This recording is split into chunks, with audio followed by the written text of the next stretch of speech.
Alone in the Dark, the first 3D horror game that captured any sense of the word terror in the early 90s. The game banked on the fact that it had a different type of look and feel to it than other games of the era.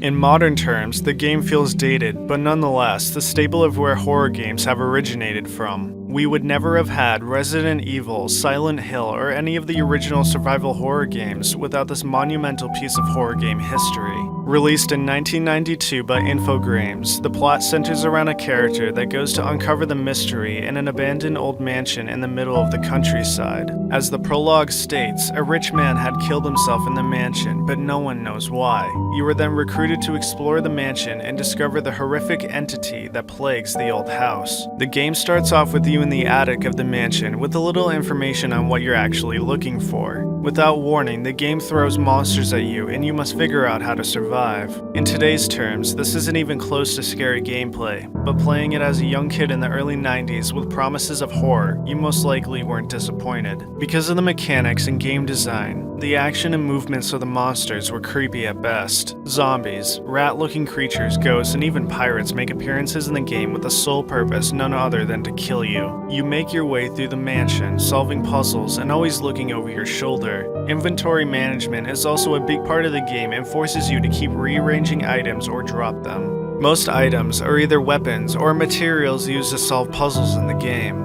Notable creepy or startling moments in the game are when you die. When you die, you get a cutscene of a zombie dragging your corpse to be made a sacrifice for the game's boss.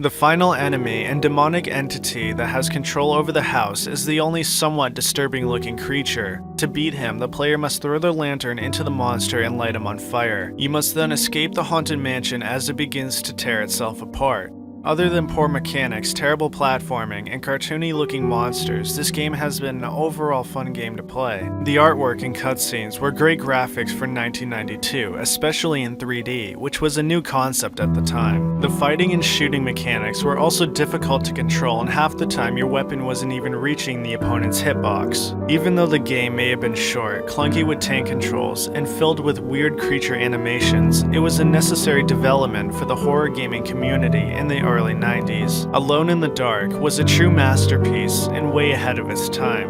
It earns the place as being the grandfather of what horror games would be today.